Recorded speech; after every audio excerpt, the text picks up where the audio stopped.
Communist కార్యకర్తగా పనిచేశాను. మా కమ్యూనిస్ట్ పాటలు పాడేవాడిని, ప్రతి వారి మీద పాటలు పాడేవాడిని. ఇట్లే మోకరించి యేసు ప్రభువా నా కళ్ళు ఇస్తాలే అనుకున్నాను. ఎందుకంటే పరిస్థితి అది.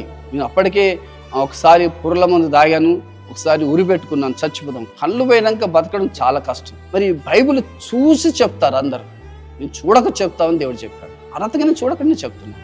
ఆ యేసుక్రీస్తు యొక్క కడపత్రాలను పాడేశాను కదా, ఈరోజు ఆ కడపత్రం మోయటకు ఇష్టపడుతున్నాను. దేవుడు నన్ను పెంచుకున్నాడేమో అనుకున్నాను. ఎందుకంటే యేసు ప్రభు నాకు ఇష్టం లేదు. నేను ఇట్లా లేచిపోతున్నట్టు అనిపించింది. నేను ఇట్లా 2 చేతులు ఎత్తి స్తోత్రం పైకి లేచినట్టు అనిపించింది. అట్లా 2 సార్లు అట్లా అనిపిస్తుంటే మార్కు సువార్త 4:40 మంచిగా కనపడుతుంది రెఫరెన్స్. అది మీరు నమ్మిన నమ్ముకున్న కన్ను కనపడవు, కానీ అక్కడ కనపడుతుంది. అయితే బ్యాప్టిజం తీసుకొని ఊరికి వెళ్ళిపోయి నరుల్లో ఒకటే రోజు పురుల మందు దాగి చనిపోదామని అనుకున్నాను. అప్పుడు ఈ బైబిల్ చూడలేదు, చదవలేదు. ఆదికాండం నుంచి ప్రకటనగా కంఠాపదం చెప్తాను. నన్ను దేవుడు పిలిచి కళ్ళు పోయినప్పుడు నాకు బాధ అనిపించింది, కానీ నేను చాలా సంతోషిస్తున్నాను. ఎందుకంటే ఆ కళ్ళు పోవడం నాకు ఇది మంచిదే. ఎందుకంటే ఏనాడు చూడనటువంటి పరిశుద్ధ గ్రంథాన్ని చూడడము, ఎన్నోసార్లు రాత్రి వేళ ఆయన మహిమను చూస్తాను. ఆయన దీపము నా దగ్గరకు వచ్చి నా తల మీద ఇట్లా నిలిచి ఉంటుంది. అది యోబు గ్రంథము 29వ అధ్యాయము 3వ వచనం రాయబడింది.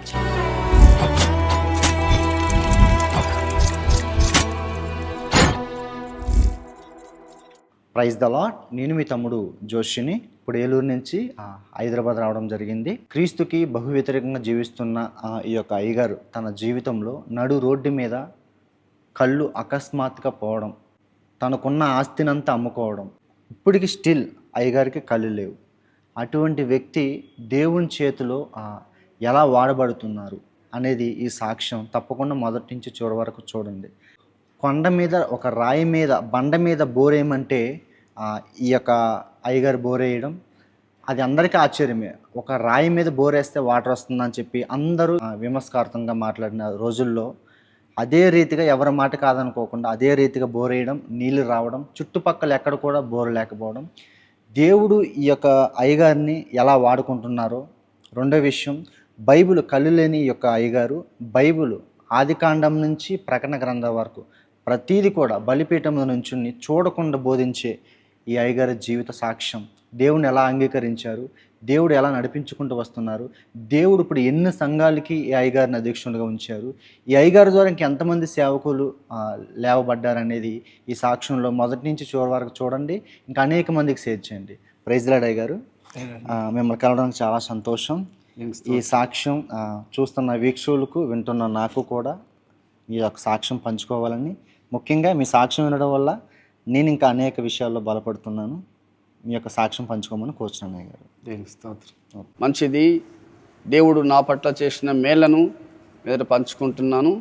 ఎందుకంటే ఒకప్పుడు నేను పాపిగా ఉన్నాను, నేను లోకంలో ఉన్నాను, కానీ దేవుడు తన కృపచేత నన్ను బ్రతికించి సాక్షిగా ఉంచాడు.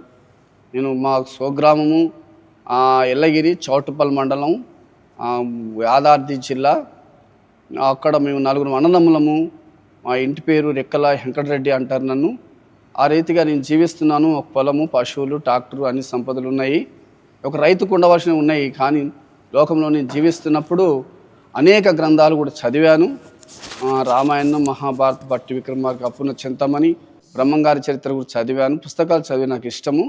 నేను ఎక్కువ చదువుకోలేదు, 4th క్లాస్ చదివాను, కానీ అన్నీ నాకు ఇష్టము, చాలా చదివాను. మా ఊళ్ళో కూడా చాలా భజనలు చేసేవాడిని, కమ్యూనిస్ట్ కార్యకర్తగా కూడా పనిచేసేవాడిని.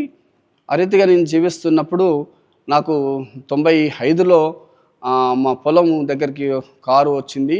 అది మా హైదరాబాద్ నుంచి 45వ కిలోమీటర్ మా పొలం కాడనే ఉంది, కిలోమీటర్ రాయి. అక్కడికి నేను వెళుతున్నాను.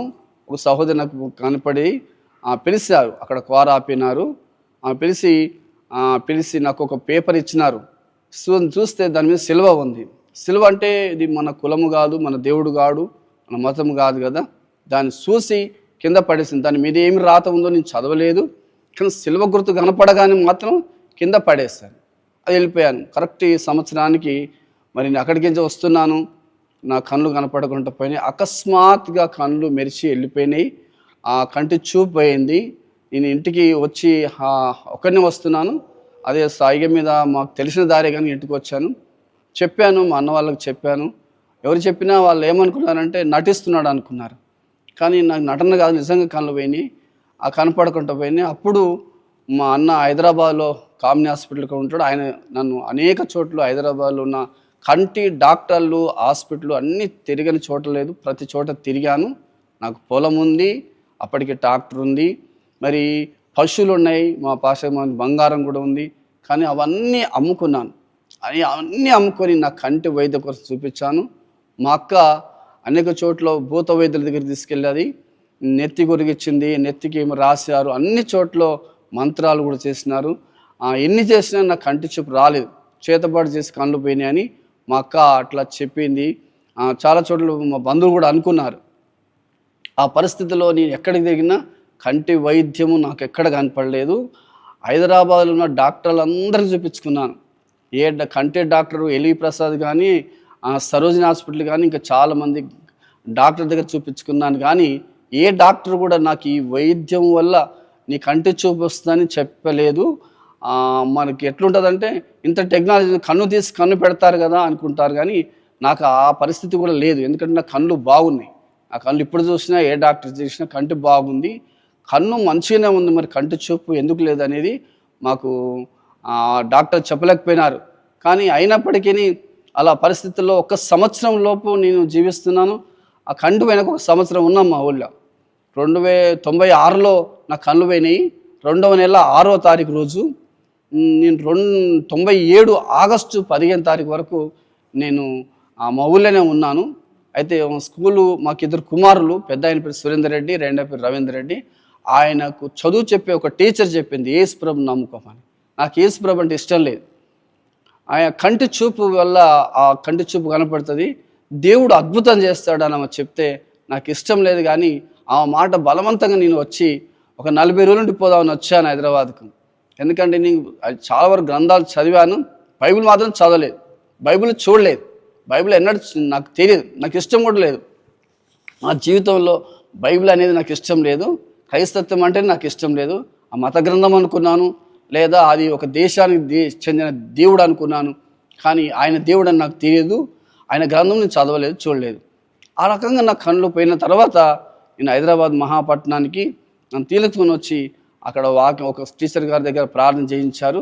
40 రోజులు ఉండిపోదామని వచ్చాను. కానీ ఆ 40 రోజులలో నా కంటి చూపు రాలేదు. ఆ సంవత్సరం లోపటి నేను నా పిల్లలను అనాథలను ఆయత్నారు వాడండి స్కూల్లో మా చిన్నబాబు నేశాను. పెద్ద ఆయన ఊళ్ళో మా అమ్మ దగ్గర ఉండేవాళ్ళు. ఆ 40 రోజులలో నా కళ్ళు వస్తాయనుకుని వస్తే కానీ రాలేదు. ఆమె ప్రార్థన చేసినా కానీ నా కంటి చూపు రాలేదు. కానీ నాకు 40 రోజుల తర్వాత దేవుడు నాతో మాట్లాడాడు. దేవుడు మాట్లాడతాడని నాకు తెలియదు. దేవుడు మాట్లాడతాడని మా నాన్నమ్మ చెప్పలేదు, మా పెద్దలు చెప్పలేదు.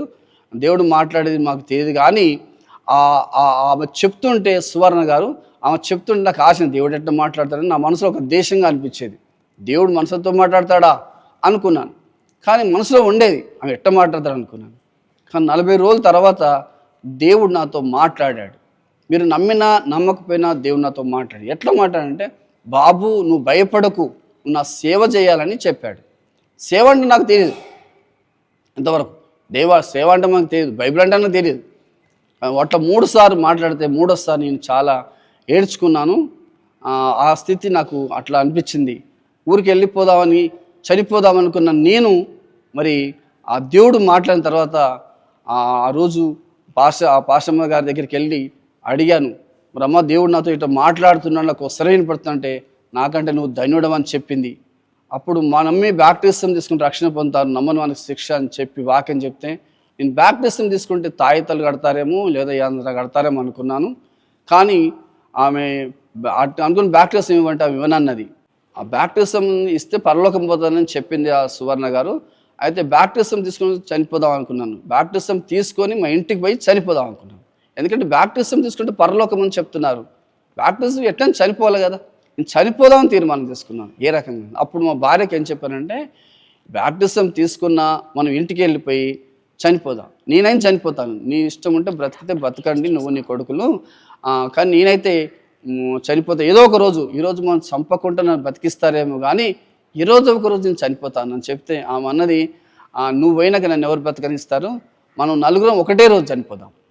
చనిపోతే నలుగురు ఒకటే చచ్చిపోతాం, కానీ నువ్వు ఒకరిని చనిపోయి మేము బతకలేము అని చెప్పింది. సరే మంచిది, అయితే బ్యాప్టిజం తీసుకొని ఊరికి వెళ్ళిపోయి నరుల్లో ఒకటే రోజు పురుగుల మందు దాగి చనిపోదామని అనుకున్నాను. నా కొడుకులు మీ ఇద్దరం ఆ రకంగా అనుకున్నాము. కానీ పాస్టర్ బ్యాప్టిజం ఇవ్వలేదు. ఇస్తే వెళ్ళిపోవాలనుకున్నాను. అప్పుడు నేను ఇంటికి వచ్చి ప్రార్థన చేసుకున్నాను. ప్రార్థన చేసుకుని నాకు ప్రార్థన రాదు, కానీ ఇట్లే మోకరించి యేసు ప్రభువా నా కళ్ళు ఇస్తాలే అనుకున్నాను. ఎందుకంటే పరిస్థితి అది. నేను అప్పటికే ఒకసారి పురుగుల మందు దాగాను, ఒకసారి ఉరి పెట్టుకున్నాను, చచ్చిపోతాం. కళ్ళు పోయినాక బతకడం చాలా కష్టం భూమి మీద. ఎందుకంటే అప్పటికి ఆస్తి ఒక సంవత్సరం లోపనే 96లో కళ్ళు పోతే 97లోనే నేను దరిద్రుని అయిపోయాను. 10 రూపాయలు ఉంటే 10,000 ఉన్నట్టుగా అయిపోయింది. సమస్తం దరిద్రుని అయిపోయాను. పొట్టు ఎగిరిపోయినట్టు నా ఆస్తి ఎగిరిపోయింది. అప్పుడు మా అన్న వాళ్ళు కూడా ఏమన్నారంటే వాని కర్మ అందుకే కళ్ళు పోయిన కర్మ అన్నారు. పరిస్థితి అట్లా అయిపోయింది. ఆస్తి అంతా అమ్ముకున్నానండి. భూమి అమ్ముకున్నాను, పొలం అమ్ముకున్నాను, బంగారం అమ్ముకున్నాను. కంటి చూపు కోసం చాలా అంతా అమ్ముకొని దరిద్రుని అయిపోయాను. అప్పుడు ప్రార్థన చేసుకుంటుంటే పక్కకు ఒక సోదరి చెప్పింది, ఇక్కడ ఒక చర్చి ఉందండి, ఆయన దగ్గరికి పోండి, ఆయన ప్రార్థన చేస్తాడంటే. ఆయన పేరు బిఎల్ కుపానందం గారు, message church Sumitra Nagar IDPL ఆపోజిట్లో ఉందన్నమాట. ఆ పాస్టర్ గారి దగ్గరికి బ్యాప్టిజం ఇవ్వన్నాను. ఎందుకు బ్యాప్టిజం ఇవ్వాలని ఆయన అడిగాడు. నేను బ్యాప్టిజం తీసుకుంటే పరలోకం పోతారంట కదా, పాప క్షమాపణ ఉందంట కదా అని అంటే ఎవరు చెప్పారంటే సువర్ణ గారు చెప్పారు. అవును పరలోకం పోతానని ఆయన చెప్పాడు. నేను బ్యాప్టిజం ఇస్తే నేను మా ఊరికి వెళ్ళిపోయి చనిపోతాను అయ్య గారు, నేను చనిపోవాలి, నేను బతకూడదు, నాకు కళ్ళు కనపడతలేవు, నేను దరిద్రుని అయిపోయాను, నేను పేదన్ని అయిపోయాను, నాకు ఆదరణ లేకుండా అయిపోయింది అని ఆయన దగ్గర చెప్తే ఆయన నవ్వి, అయ్యా బాబు ఇప్పుడు నేనే బ్యాప్టిజం ఇస్తాను, కానీ అటు బ్యాప్టిజం ఇవ్వకూడదు, నువ్వు చర్చికి రండి అని నాకు అనుకూలమైన మాటలు చెప్పి, నువ్వు రండి, తర్వాత చనిపోతావు, చావక బతికేటోళ్ళు ఎవరు లేరు, కానీ నువ్వు రండి అని చెప్పి నన్ను పిలిచి ఆదరణ మాటలు చెప్పి ఆయన చర్చికి రమ్మన్నాడు. అట్లా నేను ఆగస్టు 15 తారీఖు రోజు 1997లో వచ్చాను. 40 రోజులు గడిచిపోయింది. మళ్ళీ కుపానంద దగ్గరకు వచ్చి ఆయన కూడా బ్యాప్టిజం ఇస్తాడు. అట్లా గడిచిపోతూ ఉంది, కానీ చర్చికి రమ్మంటున్నాడు, బ్యాప్టిజం ఇస్తాడు, నేను ఊరికి వెళ్ళిపోతాను. నేను చాలా ఇబ్బంది అయిపోయింది. కొంత రైస్ ఇస్తున్నారు, మనిషికి 10-5 రూపాయలు ఇస్తున్నారు, అట్లా బతుకుతున్నాను. కానీ అయితే నవంబరు 8వ తారీఖు రోజు దేవుడు నాకు బ్యాప్టిజం ఇచ్చాడు. అయ్యా మీరు దేవుడు ఎట్ట బ్యాప్టిజం మీకు అనిపిస్తున్నచ్చు, కానీ నాకు ఎట్లా అనిపిస్తుంది అంటే రాత్రి వేళ నేను పండుకుంటే నాకు నిద్రలో నీళ్ళలో తీసుకుపోయి ఎవరో పండబెట్టినారు, నమ్మకి నీళ్ళు వెళ్ళిపోయినాయి. ఆ తర్వాత నన్ను బయటకు తీసుకొచ్చి నిలబెడితే నా మీదకించి నల్లటిది ఏదో వెళ్ళిపోయినట్టు నాకు అనిపించింది. అప్పుడు నేను మేలుకొస్తే మా పాస్టర్ గారిని పిలిచి లేపి అడిగాను, అమ్మా మనం చనిపోదాం అనుకున్నాం కదా ఊరికి వెళ్ళిపోతే, ఇప్పుడు చనిపోవద్దు, ఎందుకంటే నీళ్ళ నుంచి బయటకు వచ్చాను, నాకు నెమ్మది అనిపించింది, బ్రతికితే ఈ క్రైస్తవులతో బతుకుదాం, చనిపోతే ఈ క్రైస్తవులతో చనిపోదాం, ఊరికి వెళ్ళకూడదు, మా ఊళ్ళోకి వెళ్ళినా మనకి ఏం లేదు కదా, భూమి లేదు, పశువులు లేవు, డాక్టర్ లేదు, అయినా నేను ఏం పెట్టి పోషిస్తాను, ఎక్కనే ఏ రకంగా ఏదో చిన్న పని చేసుకుని వచ్చులే అంటే సరే నీ ఇష్టం అన్నాను అనమాట. ఎందుకంటే కళ్ళు చాలా ఇబ్బంది ఎదుర్కోవాల్సి వచ్చింది. ఎందుకు మా పాస్టర్ వాళ్ళ అక్కే వాళ్ళ పెదనాన్న కూతురు చెప్పింది, కళ్ళు పోయినాయి కదా మీ ఆయన ఏం చేస్తాడు, ఇంకా ఏం పని చేస్తాడు, ఏం చేసి పోషిస్తాడే, నువ్వు రా మన ఇంటికాడ బతుకుతాము, ఇంకెందుకు ఆయన దగ్గర అన్నది. ఆ రోజు ఆమె ఇంటికి పోయి ఆ మాట అంటే ఏడ్చుకుని నా దగ్గరకు వచ్చింది. మా అక్క ఎట్లా అంటుంది, నన్ను వెళ్ళి రమ్మంటుంది పెళ్లి చేసుకొని, నువ్వు కళ్ళు వెనక్కి ఎందుకు బతుకుతావు, ఆయన దగ్గర ఏం చేసి సాస్తాడు పెంచుతాడు అని అంటుంది అని అంటే, అమ్మ నీ ఇష్టం ఉంటే వెళ్ళొచ్చు, అంతేగాని నేను మాత్రం పెన్సిల్ అది వాస్తవమే, నా కళ్ళు కనపడకుండా పోయినా నేను ఏడ్చాను. అప్పుడు ఆమె ఏమన్నదంటే, నువ్వు లేకుంటే నేను బ్రతకలేను, నేను ఆ ఇంటికి పోయినా ఏం చేసేది ఉంది, నేను వెళ్ళనండి అని. ఆమె వెళ్ళలేదు, నాతోనే ఉన్నది. చనిపోదాము అని అంటే చనిపోదాము అన్నది, బ్రతుకుదాము క్రైస్తవుతో పాటు బ్రతుకుదాము, ఆమె నన్ను ఏకీపించింది, కానీ నన్ను కాచుకొని బతుకుతుంది అన్నమాట. అప్పుడు అయ్యగారు నాకు నవంబర్ 16 తారీఖు 97లో బ్యాప్టిజం ఇచ్చాడు.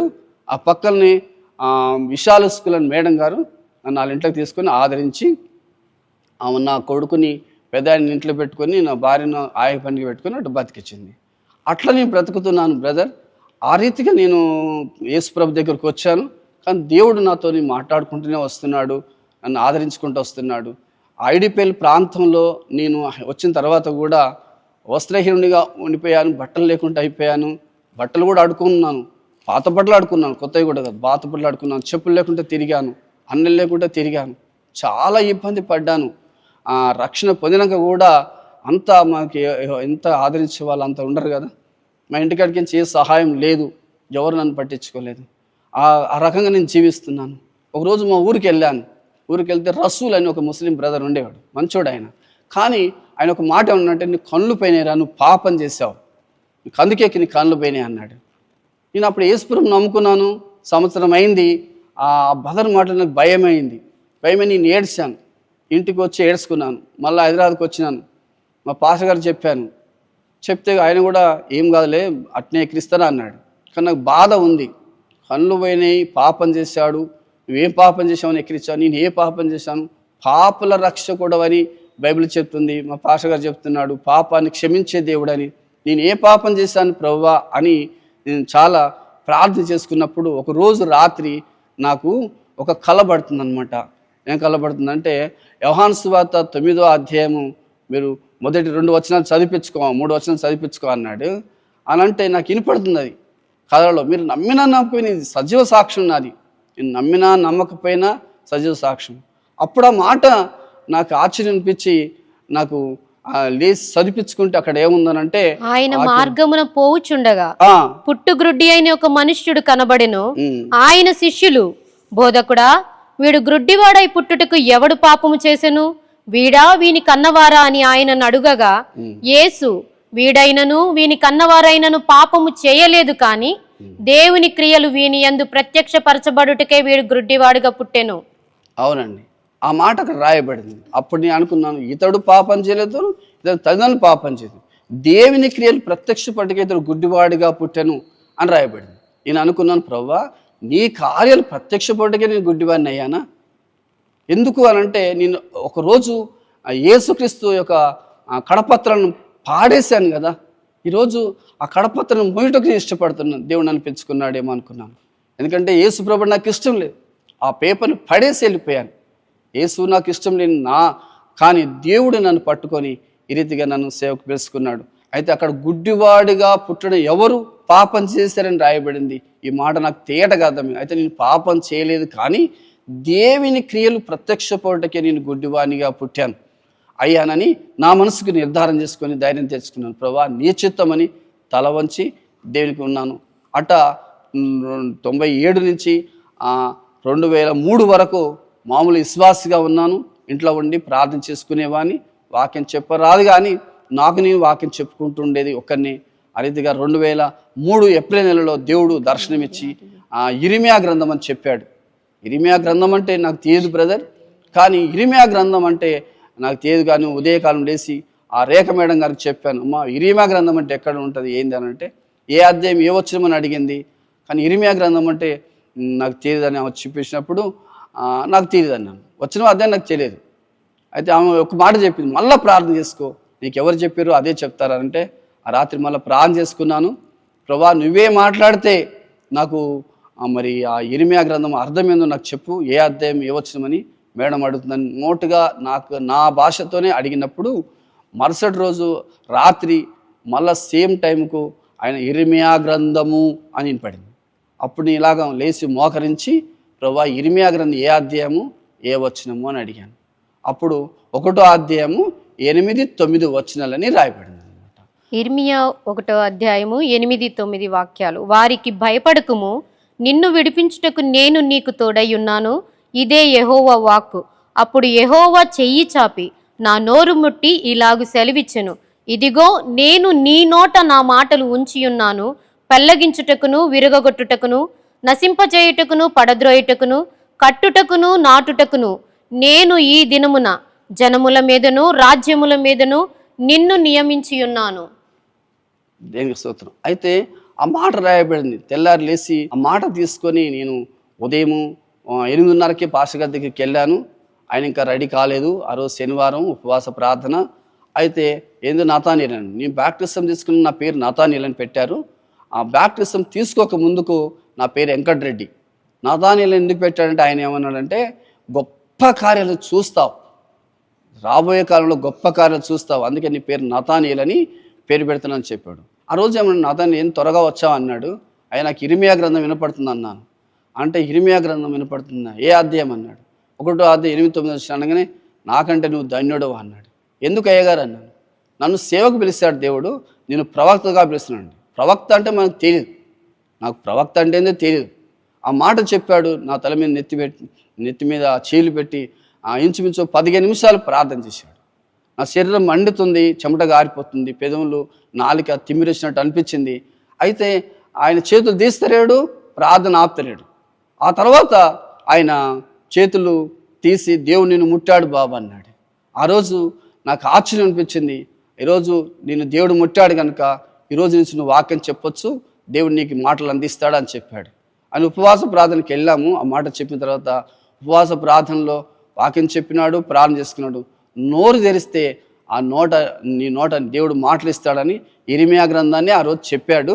చెప్పి ఆయన ప్రార్థన ముగించినాడు, చేసుకోమన్నాడు. నేను అక్కడ పక్కకి వెళ్ళి ప్రార్థన చేసుకుంటుంటే నేను ఇట్లా లేచిపోతున్నట్టు అనిపించింది. నేను ఇట్లా 2 చేతులు ఎత్తి స్తోత్రం స్తోత్రం పైకి లేచినట్టు అనిపించింది. అట్లా 2 సార్లు అట్లా అనిపిస్తుంటే భూమి నుంచి పైకి లేచినట్టు. మీరు నమ్మినా నమ్మకపోయినా నా జీవితంలో దేవుడు చేసిన మేలను పంచుకుంటున్నాను. అట్లా అనిపిస్తుంటే ఎమ్మడే ఆ కుపరందం గారు వచ్చి చేయి పట్టుకొని అక్కడ ప్రార్థన చేసుకున్న సహోదరులందరినీ పిలిచి, ఆయన పరిశుద్ధాత్మ ఆ రోజు ఈరోజు ఒకటే తిరిగి పనిచేస్తాడు, రండి పట్టుకొని ప్రార్థన చేయండి అని అందరితో నా ప్రార్థన చేయించాడు. ప్రార్థన చేయించిన తర్వాత నాకు చాలా ఉద్యమం అనిపిస్తుంది. ఆ రోజు చెప్పాడు, నువ్వు ప్రార్థన చేసుకో, వాక్యం చెప్పుటకు దేవుడిని సిద్ధపరుస్తున్నాడు, నువ్వు ఎప్పుడైనా వాక్యం చెప్పాలంటే నోరు తెరవన్నాడు. ఆ మాట నాకు ఆశ్చర్యం అనిపించింది. అప్పటి నుంచి నేనేం చేశానంటే ఎక్కువ శాతం నోరు పైకి తెరిచి అట్లా నోరు తెరిచి, ప్రభా నువ్వు నోరు తెరిస్తే దాన్ని నింపుతావని అయ్యగారు చెప్పాడు అని ఎక్కువ శాతం 2 చేతులు పైకెత్తి నోరు తెచ్చి పెట్టేవాడిని. ఎక్కువ అల్ట చేసేవాడిని. 1-2 గంటలు అట్లా ప్రార్థన చేసుకునేవాడిని, నోరు తెరిచాం, ప్రార్థన చేసుకునే నోరు తెరిచి, నా నోటి నింపు నింపు నింపు, నా నోటి మాటలు నింపు అని అట్లా నోరు తెచ్చేవాడిని, మళ్ళా ప్రార్థన చేసుకునేవాడిని. అట్లా జరుగుతుండేది. అయితే ఏమైందో నాకు తెలియదు కానీ పరిశుద్ధ గ్రంథం అంతా నాకు తినిపించినట్టు అనిపించింది. ఇప్పుడు ఆదికాండం నుంచి ప్రకటన గ్రంథం వరకు నేను చూడలేదు, చదవలేదు, నాకు బైబిల్ ట్రైనింగ్ చేయలేదు, నేను ఏది ఎవరి దగ్గర నేర్చుకోలేదు. కానీ పరిశుద్ధాత్మ దేవుడు అయ్యగారిని చెప్పిన మాట నేను నమ్మి ఆ నోరు తెస్తాను. ఈరోజు ఈ గ్రంథం అంతా నేను ఆదికాండం నుంచి ప్రకటన గ్రంథం దాకా పరిశుద్ధ గ్రంథాన్ని చెప్పుటకు దేవుడు నన్ను సిద్ధపరిచాడు. నాకు ఒక వ్యాధి వచ్చింది ఆరంభంలో. ఎట్లా వచ్చిందంటే నా ఎముకలన్నీ ఎండిపోయినాయి, బురుగుగా నా నోటి నుంచి వచ్చేది, అటు వాంతి చేసుకునేది, అన్నం తిననీకి లేదు. ఆ బలహీనతలో డాక్టర్ దగ్గర చూపించిన ఏమన్నారంటే 3 రోజుల్లో చనిపోతాడు ఈయన అని చెప్పాడనమాట. అని చెప్పాడు, నాకు చెప్పలేదు, మా పాస్టర్ గారు చెప్పాడంట. నన్ను తీసుకొచ్చి ఆ ఇంట్లో వండబెట్టినారు, 3 రోజులు చనిపోతారని చెప్పి. నా ఎముకలు ఎలా ఉన్నాయంటే మొత్తం ఈ ఎముకలు అన్నీ కనపడుతున్నాయి, అస్థిపంజరం లాగా అయిపోయాను. నాకు ఏమీ తిననీకి రుచి లేదు. బైబిల్లో ఉంది ఆ రోగం. తర్వాత బైబిల్ చెప్తుంటే ఒకరోజు నాకు ఆ మాటలు వినిపెట్టాయి అనమాట. ఎందుకంటే ఎముకలు బయటకు పొడుచుకొస్తే అని యోబు గ్రంథం రాయబడింది. సేమ్ నాకు అదే రోగం వచ్చేసింది. అప్పుడు ఆమె వచ్చి నన్ను పండబెట్టి ఆ రాత్రి ఏడుస్తుంది అనమాట. నాకు అర్థమైపోయింది, డాక్టర్ చెప్పినట్టుండు నేను చచ్చిపోతానని డాక్టర్ చెప్పినట్టు అనుకున్నాను, కానీ నేను లేవలేని స్థితిలో ఉన్నాను. నాకు ఆ రోగము చాలా భయంకరమైన రోగం. అప్పుడు ఆమె ఏడ్చి ప్రాణం చేసి నా దగ్గరకు వచ్చి నా మీద పడి ఏడ్చింది అనమాట. నేను కొత్త ఊపిరి తెచ్చుకొని ధైర్యం తెచ్చుకొని ఆమె చేపట్టుకొని లేచి నిలబడ్డాను. నా భుజం మీద తలబెట్టి ఏడుస్తుంది. నువ్వు చనిపోతావని డాక్టర్ చెప్పారండి, నువ్వు చనిపోతావు, 3 రోజుల్లో చనిపోతావు అని చెప్పింది అని నేను కూడా ఏడుస్తున్నాను. అది రాత్రి 1 గంట సమయము, చాలా ఏడుచుకుంటున్నాము. అయితే పిల్లలు ఆ రోజు మా దగ్గర లేరు, చాలా ఏడుస్తున్నాను అనమాట. ఏడుస్తుంటే అప్పుడు నాకు గోడ మీద ఒక స్క్రీన్ మీద కనపడ్డట్టు మార్కు సువార్త 4:40 మంచిగా కనపడుతుంది రెఫరెన్స్. అది మీరు నమ్మినా నమ్మకున్నా కన్ను కనపడవు, కానీ అక్కడ కనపడుతుంది. ఇప్పుడు కూడా ఏదైనా చూడాలంటే అక్కడ కనపడుతుంటుంది, కళ్ళకు అటు ఒక అద్దం లాగా అటు వచ్చి కనపడుతుంటుంది. ఇప్పుడు కూడా అట్టే కనపడుతుంది. ఏదైనా దర్శనం కనపడ్డా, ఏదైనా చూడాలనుకున్నా ఆ రెఫరెన్స్ అట్టు వచ్చేస్తుంటాయి కళ్ళ ముందరకు, టీవీ లాగా. ఇప్పుడు కూడా వస్తుంటాయి అట్లా కొన్ని సందర్భాలను బట్టి. ఆ సమయం బట్టి ఆ మాట వచ్చినప్పుడు అప్పుడు నేను చెప్పాను, నేను చావను, నువ్వు ఏడుస్తున్నావు కదా, నేను చావను. ఎందుకంటే నాకు మార్కు సువార్త 4:40 వచ్చేసింది. అక్కడ ఏం రాసి, మీరెందుకు భయపడుచున్నారు, మీరింకనూ నమ్మిక లేకయున్నారా అని వారితో చెప్పాను. ఆ మాట అక్కడ రాయబడింది అనమాట. భయపడుచున్నారని రాయబడింది. నాకు తెలియదు అక్కడ ఏ రెఫరెన్స్ ఎక్కడ నాకు తెలియదు కదా. నాకు కళ్ళ ముందలకు ఆ రెఫరెన్స్ వచ్చింది కనుక నేను చెప్పాను. మరుసటి రోజు పాస్టర్ గారి దగ్గరికి పోతే ఆయన అన్నాడు, నాకు రాత్రి ఒక కలబడింది, నీ గురించి ప్రార్థన చేస్తుంటే 118 కీర్తన 17వ వచనంలో నాకు ఆ మాట కనపడింది. నేనే నీ దగ్గరికి వచ్చి సాయంకాలం చెప్పుదాం అనుకున్నాను, నువ్వే నా దగ్గరికి పొద్దున వచ్చినావా అని అన్నాడు. అక్కడ ఏం రాయబడింది అంటే, నేను చావును సజీవుడనై యెహోవా క్రియలు వివరించేదను అని ఇక్కడ రాయబడిందంట. ఇది పాస్టర్ గారికి వచ్చింది కలలో. ఆయన చెప్పినాడు నాకు ఈ మాట. నాకు రాలే కానీ నాకు మార్క్స్ వార్త వచ్చింది. అప్పుడు నేను ఆ మాట వచ్చిన తర్వాత ఆయన సంతోషించాడు, ప్రార్థన చేసాడు. అయినా నీళ్ళల్లో ఎండలో పండబెట్టండి, ఎండలో పండబెడితేనే సగం రోగం పోతుందని చెప్పారు డాక్టర్ గారు. నన్ను ఎక్కువ ఎండలో ఉంచేవాళ్ళు అనమాట. విపరీతమైన చలి అన్నమాట. ఆ ఎండలో పండబెడితే మీకు నమ్మిన నమ్మకపోయినా ఒకరోజు నన్ను ఆ రోజు వాక్యం వచ్చిన రోజు మరుసటి రోజే ఆ ఎండలో స్నానం చేపించి ఎండలో ఒక చిన్న కురిచేసి బయట కూర్చోబెట్టింది. మధ్యాహ్నం 1 గంట సమయం నన్ను అక్కడ కూర్చోబెట్టింది. ఆ టైమున నాకు ఏం కనపడిందంటే ఒక చిన్న బావి కనపడుతుంది. నాకు కళ్ళు కనపడవు, నాకు అక్కడ కనపడుతుంది అంతే. ఆ బావిలో నీళ్లు ఒకసారి కొంచెం కనపడ్డాయి. ఏంటి ఇట్లా అనిపిస్తుంది అనుకున్నాను. ఆ అమ్మాయి ఏమో ఇంట్లో పని చేసుకుంటుంది, ఏదో పని చేసుకుంటుంది.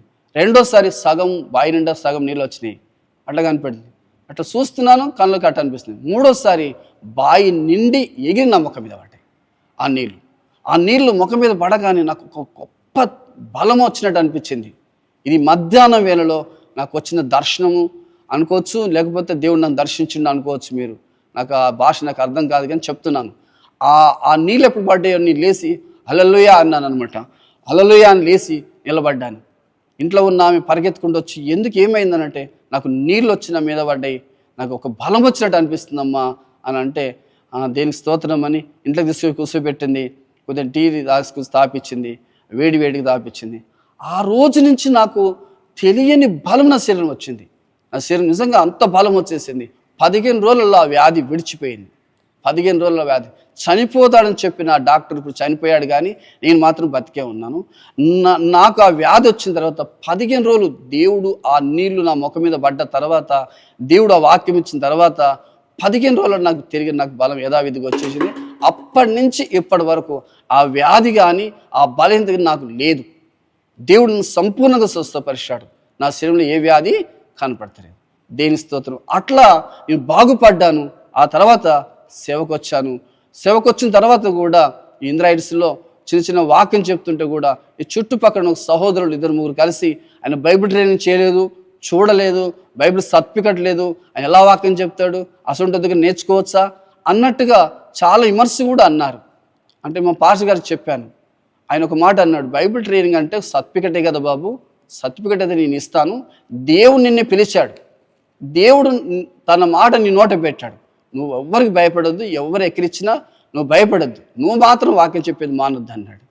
ఆ రకంగా నేను వాక్యం చెప్పుకుంటాను. ఇప్పుడు ఈ బైబిల్ చూడలేదు, చదవలేదు, ఆదికాండం నుంచి ప్రకటనగా కంఠాపదం చెప్తాను. నన్ను దేవుడు పిలిచి 2003లో పిలిచాడు. ఇది 2025. మరి అప్పుడు నాకు దర్శనం ప్రకారంగా, ప్రవచన ప్రకారంగా 3 సంఘాలు నీకు ఇస్తాను అని చెప్పాడు. 3 సంఘాలుగా నేను ప్రవక్తగా వాడుకుంటాను, అందరికి చూసి చెప్తారు, నువ్వు చూడగా చెప్పాలని నాకు చెప్పాడు. ఆ ప్రకారంగా దేవుడు నన్ను ఒక ప్రవక్తగానే వాడుకుంటున్నాడు. నేను అనుకున్నాను, నమ్మలేదు. 3 సంఘాలు హైదరాబాద్ ఎట్ట కట్టగలను, నేను ఎట్లా చూడకుండా చెప్పగలనని మొదటిసారి భయపడ్డాను. ఆ రకంగా నేను సేవకు వచ్చాను. సేవకు వచ్చి మాట్లాడుతున్నప్పుడు మా అన్న ఇంటికి వెళ్ళాను. మా పెద్దన్న కామిని, హైదరాబాద్ కామిని, ఎల్బీ నగర్ కామిని హాస్పిటల్కి ఎదురుగా ఉంటాడు, ఆర్టీసీ కాలనీ నరసింహారెడ్డి. ఆయన ఇంటికి వెళ్ళి నేను యేసుప్రభు గురించి చెప్పి, నమ్మి యేసుక్రీస్తు మార్గము ఇదే సత్యం అని చెప్పినప్పుడు ఆయన ఒక మాట అన్నాడు, నువ్వు చూసి వచ్చినవారా అన్నాడు. చూసి వచ్చినవారా అంటే నాకు కూడా అది తడబడి అనిపించింది. నువ్వు బైబిల్ చెప్తున్నావు మంచిదే, నాకు సంతోషం, కానీ నువ్వు చూసినవా పరలోకం ఉందని, నరకం ఉందని నువ్వు చూసినావా అన్నాడు. ఆ మాట నాకు ఆశ్చర్యం అనిపించింది. నిజమే కదా, నేను చూడలేదు కదా, చూడకుండా నేను చెప్పలేను, చూసే చెప్తాను అనుకుని నా మనసులో ఒక భయం అనేది వచ్చేసింది, శరీరంలో ఒక భయం వచ్చేసింది. ఆ రోజు నేను బస్సులో, ఆర్టీసీ బస్సులో వస్తుంటే 3 సార్లు ఆయన ముఖం నాకు కనపడుతుంది, గడ్డము ఆయన ముఖం నాకు కట్ట కనపడుతుంది. 3 సార్లు కనపడింది. మీరు నమ్మినా నమ్మకపోయినా నా కళ్ళు కనపడతాయి కానీ అట్లా ముఖం 3 సార్లు కనపడింది. ఆ ముఖాన్ని చూసి నేను ఆశ్చర్యపడి ఇంటికి వచ్చి నేను ఉపవాసం ఉన్నాను. 3 దినములు ఉపవాసం ఉన్నాను. అన్నం తినలేదు, నీళ్ళు తాగలేదు. 3 దినాలు నేను ఎవరికి చెప్పలేదు. నేను ఉపవాసం ప్రార్థన చేసుకుంటానని మా పాస్టర్ నిర్మలకి చెప్పాను. అంతవరకు ఏమో ప్రార్థన చేసుకుంటాను అనుకుంది. 3 రోజులు నేను ఉపవాసం ప్రార్థన చేసుకుంటుంటే అది దేవుడు నన్ను ఆ రోజు రాత్రి నాకు మతిమరిషి అయిపోయింది, నాకు కలబడుతుంది, నేను ఎక్కడున్నానో నాకు తెలియదు, నేను మర్చిపోయాను. అది ఆ తర్వాత ఒక భవనం వెళ్ళిపోయాను. అదొక నదిలా కనపడి, ఫస్ట్ ఒక నది కనపడింది. ఆ నది దగ్గర పక్కపంటి రోడ్లు ఉన్నాయి. ఆ పక్కపంటి నడుస్తున్నట్టు ఒక 35 ఏళ్ళ వయసు గల ఒక యవనస్తుడు నన్ను నడిపిస్తున్నాడు. అయితే అక్కడ చాలా బంగారం ఉంది, బంగారి రోడ్లు ఉన్నాయి, బంగారి భవనాలు ఉన్నాయి. అది చూసి ఆశ్చర్యపడ్డాను. ఒక భవనంలో తీసుకెళ్ళి నాకు ఒక చిన్న రూమ్ చూపించి, ఇది నీ ఇల్లు అన్నాడు. నాకు ఈ బంగారు ఇల్లా నేను అనుకున్నాను. అప్పుడు ఆశ్చర్యం అనిపించింది. అట్లా నాకు 3 రోజులు రాత్రి మగలు అలానే కనపడుతుంది. నేను లేవలేదు, స్నానం చేయలేదు, నీళ్లు తాగలేదు. ఈమె స్కూల్లో ఆయ పని చేస్తుంది కదా, పొద్దున వెళ్ళిపోతుంది, ఆమె సాయంత్రం వస్తుంది. ఏమైందంటే నాకు నిద్ర వస్తుంది అంటున్నాను, కానీ నాకు మతిన్నట్టు అనిపిస్తుంది. ఆమెతో చెప్తున్నానంట. 3 రోజుల తర్వాత ఏంటి అన్నం తింటాడు, స్నానం చేస్తాడు అని నన్ను గట్టిగా కొట్టి లేపి ఒక ఆటో తీసుకొని పాస్టర్ గారి దగ్గరికి తీసుకెళ్ళిందండి. గోపాలన్న గారి దగ్గర తీసుకెళ్ళి, అయ్యా ఈయన నీళ్ళు తాగుతున్నాడు, అన్నం తింటున్నాడు, పండుకుంటున్నాడు, ఏదో అడిగిన దానికి సమాధానం చెప్తున్నాడు, కానీ కన్ను మూసుకొని ఉంటున్నాడు, ఏమైందో తెలుస్తలేదంటే అప్పుడు ఆయన నా దగ్గరకు వచ్చి చిన్న ప్రార్థన చేసి, బాబు నీకు ఏమనిపిస్తుంది చెప్పంటే, నాకు భూమి మీద బతకాలనిపిస్తుంది అంకుల్, నాకు ఒక పట్టణం కనపడుతుంది, ఆ పట్టణంలో నేను ఉంటానని నేను ఏడ్చాను. ఏం కనపడుతుంది అన్నాను అని అడిగాడు ఆయన. అడిగితే అప్పుడు చెప్పాను. అదంతా చెప్పాలంటే 1 గంట టైం పడుతుందండి. ఇంచుమించు ఆ భవనం మొత్తం చూశాను. చూసి ఆ ఉత్తర దిక్కు వెళ్తే ఎల్కమ్ అని ఒక ఇంగ్లీష్లో పదం రాయబడింది. అక్కడికి నుంచి వెళ్ళినప్పుడు ఉత్తరికి పెద్ద పర్వతం ఉంది. ఆ పర్వతం పెద్ద మేడ ఉంది. అక్కడికి వెళ్ళడానికి ఒక మెట్లున్నాయి. అక్కడికి ఆ యవనస్తుని అడిగాను నేను, అక్కడికి వెళ్తాను అంటే, అది ఇది నీకు సమయం కాదు, అక్కడ వెళ్ళకూడదు, నువ్వు ఇక్కడనే ఉండి పైకి చూడ అన్నాడు. అక్కడనే ఉండి పైకి చూశాను. ఆ ఎనప పక్కకు చూస్తే పెద్ద లోయ ఉంది. అది పెద్ద ఏడుపు కేకలు కనపడుతున్నాయి. భయం అనిపించింది. అప్పటిదాకా చూశాను, ఆ భవనం సంతోషం ఉంది, ఆ లోయను చూసి భయం అనిపించింది. ఆ తర్వాత ఉత్తర దిక్కున ఒక నిచ్చెన కనపడింది ఆ పర్వతం మీకించి. దాని మీకు దేవదూతలు ఎక్కుట దిగుట నేను చూశాను. అదంతా పాస్టర్ గారికి చెప్పాను. ఆయన ఆశ్చర్యపడి నా దగ్గరకు వచ్చి ముద్దు పెట్టుకొని ఒక మాట అన్నాడు, బాబు నీ ప్రవక్త అంటే ప్రవక్తగా నేను దేవుడు వాడుకుంటున్నాడు, నిన్ను ఇది యోహాను పద్మాస దీపంలో దర్శనం, ఇది నీకు దొరికింది ఈ భాగ్యము, రేపు సండే నువ్వే చెప్పాలి, ఇవన్నీ చెప్పాలి, నేను వాక్యం చెప్పని అన్నాడు. ఆ మాట నాకు ఆశ్చర్యం అనిపించింది. అప్పటిదాకా మెసేజెస్లో ఉన్నాను, కానీ మామూలుగా వచ్చి వెనక కూర్చొని ఏదో మాట వినిపోయేవాడిని. కానీ ఆ రోజు నుంచి పాస్టర్ గారు సండే ఆరాధన టైం అయిపోగానే నాకు వాక్యం ప్రసంగం సమయంలో నాకు నాతానికి ఒక దర్శనం వచ్చిందంటే ఆయన చెప్తాడని చెప్పిండు. ఎంతసేపు నీకు ఏం కనిపింది, ఏది దాచుకుంటా చెప్పు బిడ్డ అన్నాడు. అంటే నేను అన్నీ చెప్పాను. అది టైం ఎక్కువైనా ప్రజలందరూ విన్నారు. ఆ పరలోకం అనే పట్టణం ఎలా ఉంటుంది, ఆ భవనాలు ఎలా ఉంటాయి, దాని కట్టడాలు ఎలా ఉంటాయి, దాని రూపురేఖలు ఎలా ఉంటాయి అనేది అన్ని విధంగా అన్నీ చెప్పాను. అప్పటి నుంచి ఆ సంఘంలో కొద్దిగా నన్ను గౌరవించడం నేర్చుకున్నారు. ఆ తర్వాత మా అన్నకు చెప్పాను, పరలోక పట్టణం నేను చూశాను, బైబిల్లో ఉందంట, నాకు తెలియదు, కానీ నేను చూశాను, అక్కడ పరిశుద్ధులు ఉంటారు, నాకు కూడా ఒక చిన్న ఇల్లు ఉందని నాకు చెప్పాను, నేను అన్నానంటే ఆయన ఆశ్చర్యపడ్డాడు. మా అన్న కూడా అప్పటి నుంచి మా అన్న కూడా విశ్వాసం ఉంచి, మా అన్న కూడా రక్షణ పొందలుగా చేర్చుకొచ్చేవాడు. అప్పటి నుంచి ఏం జరిగినా ప్రార్థన చేసుకునేవాడు. ఆ రకంగా మా అన్న లోబడ్డాడు. తర్వాత మా అక్క విశ్వసించింది, మా అక్క కూడా బ్యాప్టిస్ట్, మా అమ్మ రక్షణ పొందింది. దేవుడు ఈ రీతిగా మా ఇంట్లో మా అక్కను మా అమ్మను రక్షణకు తీసుకొచ్చాడు. కడం వాళ్ళు ఎవరు రక్షణ పొందలేదు. 2009 వరకు మెసేజ్ చర్చిలోనే ఉన్నాను. 2008వ సంవత్సరంలో దేవుడు నాతో రాత్రి ఏం మాట్లాడంటే, మరి నువ్వు ఆ సీనాయి చర్చి కాడికి వెళ్ళు అని చెప్పాడు. వెళ్ళమంటే నాకు అనిపించింది, సీనాయి చర్చి కూడా 15 మంది ఉంటారు, నేను అక్కడ వెళ్ళగలను, అక్కడ రాళ్ళు ఉన్నాయి, అక్కడ ఏ ఆధారం లేదు, నేను ఎలా బతకగలనని నేను అనుకున్నా, మనసులో అనుకున్నాను. కానీ దేవుడు అయితే నా రాత్రి వేళ నా కళ్ళలో చెప్పాడు, వాడికి వెళ్ళు, నిన్ను ఆశీర్దిస్తాను అన్నాడు. నాకు అది ఆశ్చర్యం అనిపించింది, కానీ నమ్మలేకపోయాను.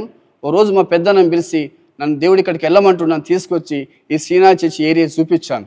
ఇది ఇంద్రాయిడ్స్, మొత్తం రాళ్ల ప్రదేశం, మట్టి లేదు, రాళ్ల ప్రదేశం, కొండలు లోయలు గల దేశం ఇది. అప్పుడు మా అన్న ఉండి వద్దు అన్నాడు. అక్కడ మెసేజెస్లో ఒక సంఘ పెద్ద ఉంటాడు, ఆయన అన్నాడు, వద్దు, నువ్వు అక్కడ మంచిగా బతుకుతున్నావు, చాలు, ఇక్కడ బతకొద్దు, అట్నే సండే వచ్చి చెప్పు, ఇక్కడైతే నువ్వు రావకూడదు అన్నాడు. కానీ దేవుడు వెళ్ళమన్నాడు, నేను వెళ్ళలేదు.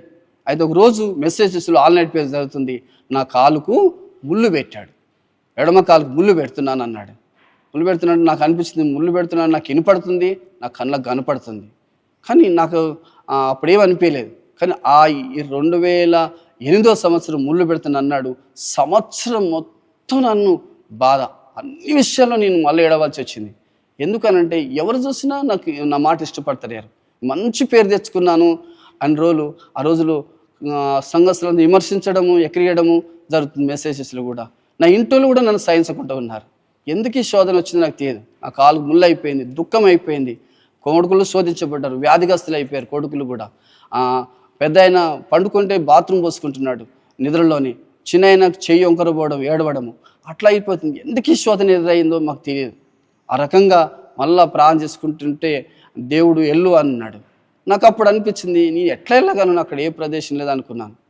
కానీ ఒకరోజు ప్రాణం చేసుకుని బాధకు తట్టుకోలేక, విమర్శను తట్టుకోలేక మళ్ళీ ఏడ్చాను. ప్రభువా నువ్వు చెప్పింది నేను వింటాను, సీనాయి చర్చికి వెళ్తాను, అక్కడ నన్ను ఆశీర్దిస్తాంటే వెళ్తాను ప్రభువా అని ఏడ్చుకుంటూ ప్రాణం చేసుకున్నాను.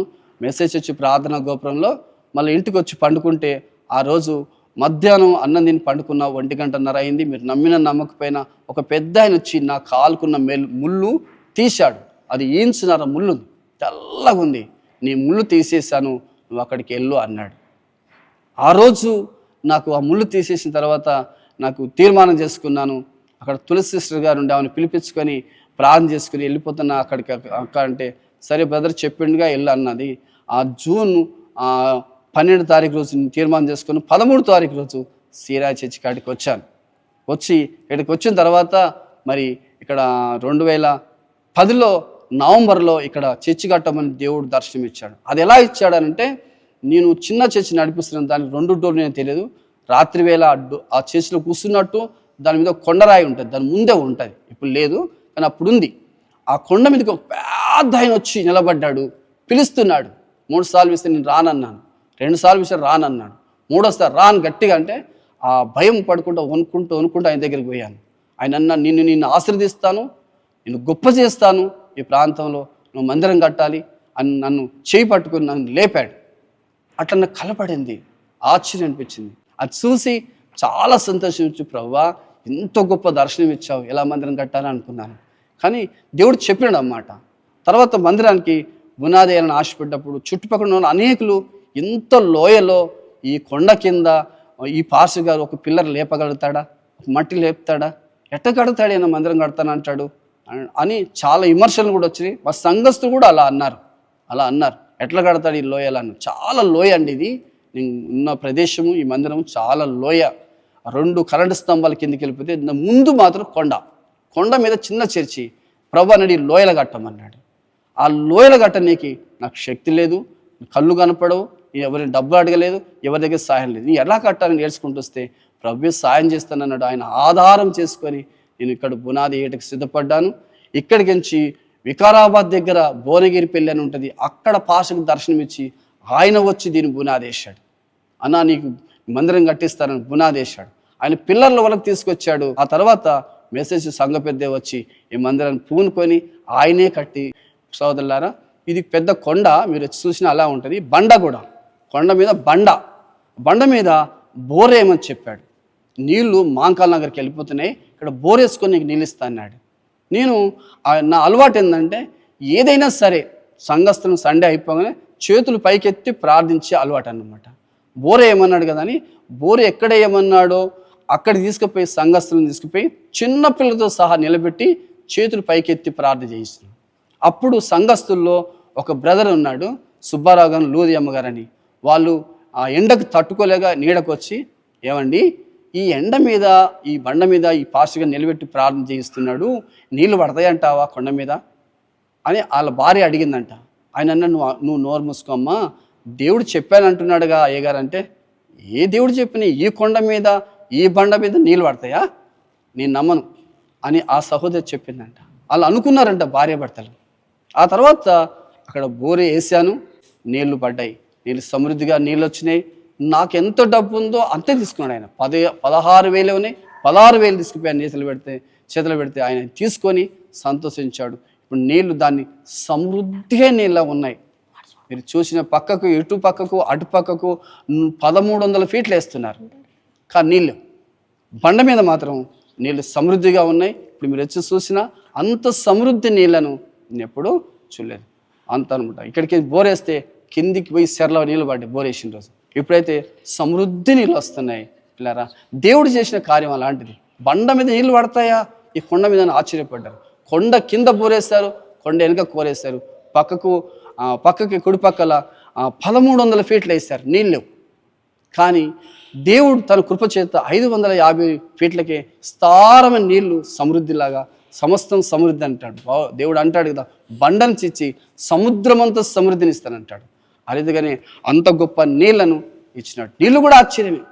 మీరు చూస్తే ఇలాగ దేవుడు నన్ను ప్రతి విషయానికి నాకు ఎక్కిరింపులు వస్తున్నాయి, ప్రతి విషయానికి అపహాసం వస్తుంది, అయినా దాంట్లోనే లేవనెత్తుతున్నాడు. దేవుడు అంటాడు కదా, మీరు అవమానం పొందిన స్థలంలోనే ఆశీర్వదించబడతారు, మిమ్మల్ని ఎక్కిరించిన స్థలంలోనే హెచ్చింపబడతారు అని దేవుడు చెప్పే మాటలు బైబిల్లో అలా ఉన్నాయి కదా. ప్రజలను నిందించి హింసించి చెడ్డ మాట పలికినప్పుడు మీరు సంతోషించండి, మిమ్మల్ని నేను ఆశీర్వదిస్తానన్నాడు. అలాగనే పితలకు చెప్పినట్టు బైబిల్ మాటలు అవునన్నట్టుగా నా జీవితంలో నెరవేరినాయి. పాత జీవితాన్ని తలుచుకుంటే ఇప్పుడు జీవితం తలుచుకుంటే నేను ఏమేం పోగొట్టుకున్నాను. కళ్ళు పోయినప్పుడు భూమి పోగొట్టుకున్నాను, బంగారం పోగొట్టుకున్నాను, పశువులు పోగొట్టుకున్నాను, మరి ట్రాక్టర్ పోగొట్టుకున్నాను, ఆస్తి అంతా పోగొట్టుకున్నాను. అలాంటి ఆశీర్వాదం నాకు లేదు, కానీ స్థారణ సంతోషం నాకు సమృద్ధిగా ఉంది. నాకు చాలా సంతోషం ఉంది. ఇప్పుడు నేనైతే విశ్వసించాను, సేవకు వచ్చాను. దేవుడు నాకు 3 సంఘాలను చెప్పినట్టుగానే 3 సంఘాలు ఇచ్చేప్పుడు చింతల్లో గాను, గాజురామాలో, సీనాయిలో 3 సంఘాలు ఇచ్చాడు. మరి ఐడిపిఎల్లో మేడ మీద కూడా ఆంటీ ఇల్లు కట్టించింది కదా, ఆ ఇంట్లో ఇప్పటికి ప్రార్థన జరుగుతుంది. ఈ రీతిగా నేను ఎన్నడూ చూడలేదు, చదవలేదు. కానీ ఒక సేవకులు ఎప్పుడు చదవని ఒక అన్యుని పాపిని నన్ను ఆయన రక్షించుకొని తన సేవకు వాడుకున్నాడు. ఏ ఆదివారం కూడా ప్రతి ఆదివారం 3 సంఘాలలో వాక్యం చెప్పాలి. ఏ ఆదివారం చదవను, రాసుకోను, సిద్ధపడను. ఆడికి వెళ్ళిన తర్వాత ఆ పాటలను బట్టి, ఆ ప్రజలను బట్టి, ఆ గడియలోనే దేవుడు నా నోటికి మాటలు ఇచ్చి వాడుకుంటున్నాడండి. ప్రతి సండే 3 చోట్ల చెప్తాను, సాయంకాలం కూడా చెప్తాను.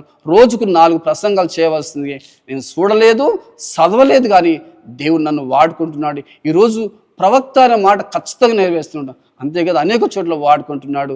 2 కుమారులు కూడా ఎదిగి పెళ్ళిళ్ళైనాయి, వాళ్ళు కూడా వాళ్ళు చేసుకుంటున్నారు, వాడబడుతున్నారు. పిల్లరా, మీరు ఎలా చెప్పినా మీరు నమ్ముతారో నమ్మరు, కానీ నేను ఎన్నడూ చూడనటువంటి ఈ గ్రంథాన్ని ఈరోజు విడవకుండా చెప్పుటకు దేవుడు నాకు కృపనిచ్చాడు.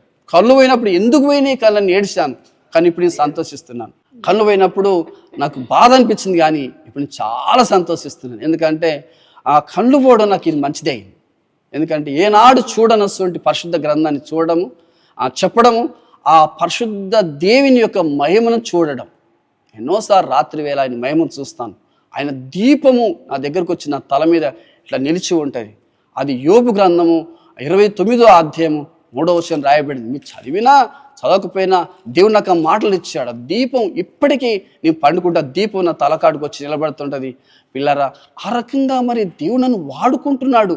మరి నేను చూడకపోయినా దేవుడు వాడుకుంటున్నాడు. దేవుడు ఏం చెప్పిండో అదే చేస్తున్నాడు. ఎందుకు అనంటే దేవుడు మాట తప్పడు. మనం చాలాసార్లు పాపులం కావచ్చు, కానీ ఆయన పరిశుద్ధుడు అయి ఉన్నాడు. దేవుడు మాట ఇచ్చాడు, దాన్ని ఖచ్చితంగా నా జీవితం నెరవేర్చాడు. దేనికి స్తోత్రం. అయితే ఆ రకంగా నన్ను వాడుకుంటున్నాడని మీ ఎదుట ఖచ్చితంగా చెప్తున్నాను. మరి బైబిల్ చూసి చెప్తారు అందరూ, నేను చూడక చెప్తామని దేవుడు చెప్పాడు. అర్హతగానే చూడకనే చెప్తున్నాను. ఆయన మాట ఇచ్చి నెరవేర్చాడు కదా. ఎలాంటి వారిని పామరుని వాడుకోలేదా? పేతురు చదువుకోలేదు, యేసు ప్రభు చదువుకోలేదు, కానీ వాళ్ళు చెప్పినారు, గ్రంథాలు చదివారు. ఆ రోజున్న దేవుడు ఈరోజు కూడా ఉన్నాడు, మార్పు లేదు. కానీ దేవుడు నన్ను వాడుకుంటున్నాడు. పిల్లరా, మరి ఈ రీతిగా దేవుడు నన్ను వాడుకోవడం నాకు చాలా సంతోషం. ముఖ్యంగా మీకు చెప్పవలసింది ఏంటంటే, నా కళ్ళు పోయిన అప్పుడు చాలా దుఃఖం ఉంది, కానీ ఇప్పుడు కళ్ళు పోయినాక సంతోషిస్తున్నాను. ఎందుకు అనంటే, మరి కళ్ళు ఉన్నప్పుడు బయలు చూడలేదు, అన్ని భజనలు చేశాను, కమ్యూనిస్ట్ కార్యకర్తగా పనిచేశాను, మా కమ్యూనిస్టు పాటలు పాడేవాడిని, ప్రతి వారి మీద పాటలు పాడేవాడిని, ప్రతి పాట మీద పాటలు పాడి, ఏ వస్తువు చూస్తే వస్తువు మీద పాట పాడతాను, ఏ వ్యక్తిని చూస్తే వ్యక్తి మీద పాట పాడేవాడిని, అట్లా అనమాట. అలాంటి వ్యక్తిని, సినిమా పిచ్చోని, కానీ ఈరోజు కళ్ళు వెనక ఎందుకు సంతోషిస్తున్నానంటే, ప్రభువా కళ్ళు లేకపోయినా నీ మహిమను చూస్తున్నాను, నీ గ్రంథాన్ని చెప్తున్నాను, నాకు చాలా సంతోషం. నేను ఇప్పుడు ఒక ప్రార్థన చేసుకుంటున్నాను అప్పుడప్పుడు వ్యక్తిగతంగా. ఏందనంటే, ప్రభా ఇంకొక 10 ఏళ్ళ ముందు నాకు కళ్ళు పోయిన ఉంటే ఎంత బాగుండే. ఇప్పుడు నాకు 64 సంవత్సరాలు వయసు, నాకు 34 ఏళ్ల క్రితము కళ్ళు పోయినాయి, కానీ నా వయసు 34 ఏళ్ళప్పుడు నా కళ్ళు కనపడుతుంటాయి. ఇంకొక 10 ఏళ్ళ ముందు కళ్ళు పోయినుంటే ఇంకా బాగా వాడబడుతుంది కదా అనిపిస్తుంది అనమాట. అందుకే నేను సంతోషిస్తాను. అప్పుడు ఏడ్చాను కళ్ళు పోయినందుకు, ఇప్పుడు సంతోషం, ప్రభువా నా కళ్ళు చూసేసినందుకు స్తుతిస్తున్నాను. ఎందుకంటే కళ్ళు లేకుండా చెప్తావు అన్నాడు, ఆ రీతిగానే కళ్ళు లేకుండానే బైబిల్ చెప్తున్నాను. దేవునికి మహిమ కలుగును గాక.